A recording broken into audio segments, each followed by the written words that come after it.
High, good morning. প্রতিদিনের মতন আজকেও সকালটা শুরু হয়ে গেল এবং সকালটা শুরু হয়ে যাওয়ার পরেই তো বাসি কাজ থাকে। বাসি কাজ করে বারান্দায় যেতে হয়, যে গিয়ে ওই যে কটা গাছ আছে সব বেশিরভাগ গাছই মারা গিয়েছে। জানি না কি হয়েছে, মানে দেখাশোনা হয় না, সেই জন্যই হয়েছে অবশ্য। আর যা গরম পড়েছে, আর আমি সত্যি বলতে কি অতটা টাইমও পাই না খুব যে সচেতনভাবে ওদেরকে দেখাশোনা করব বা ওদের যে টেকিং কেয়ার করব সেটাও করতে পারি না।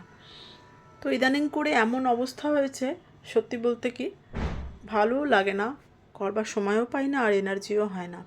এগুলো আমার ছেলেই করতো, এখন বেশ কিছুদিন হলো ছেলে করছে না, আসলে অন্য একটা কাজ নিয়ে খুব ব্যস্ত হয়ে পড়েছে। তো যাই হোক,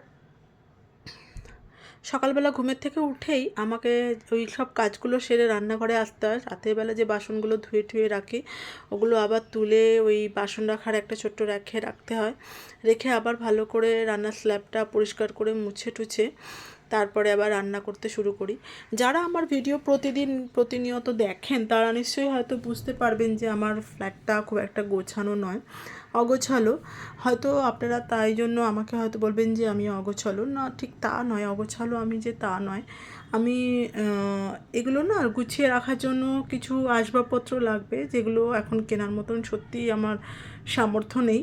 তো আস্তে আস্তে করছি, আপনারা দেখে নিশ্চয়ই বুঝতেই পারছেন। যারা আমার পুরানো ভিডিও দেখেন তারা দেখলে বুঝতেই পারবেন ধীরে ধীরে পরিবর্তন যে হচ্ছে। তবে খুব যে একটা হিউজ পরিবর্তন হচ্ছে তা বলা বাহুল্য নয়। আর কিছুদিন আগে আমি একটা ভিডিও দেখছিলাম, তো যেহেতু আমি ভিডিও বানানোর সূত্রেই আমি অন্যান্য মানুষদের এরকম যেরকম আমি ভিডিও বানাই ওরকমই ভিডিও দেখি।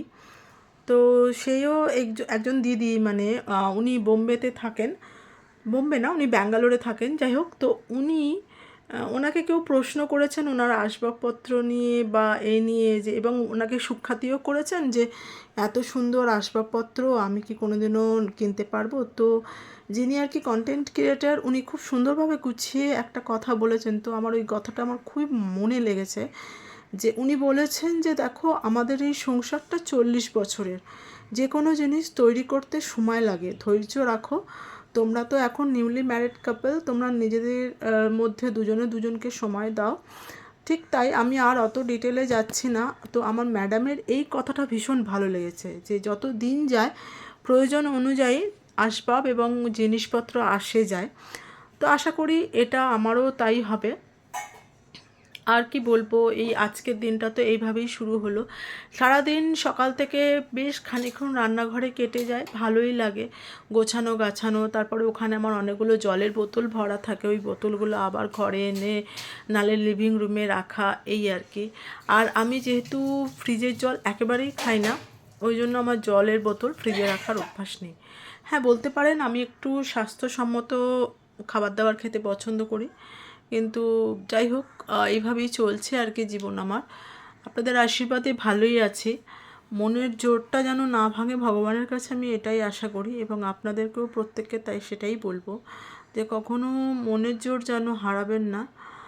আর কি বলবো, আজকের জন্য এতটুকুই। অবশ্যই আমার ভিডিও দেখুন এবং অনুরোধ রাখবো যে চ্যানেলটিকে সাবস্ক্রাইব করুন, আদারওয়াইজ আপনারা কিন্তু আমার ভিডিও দেখতে পারবেন না। আজকের জন্য এতটুকুই, রাখছি।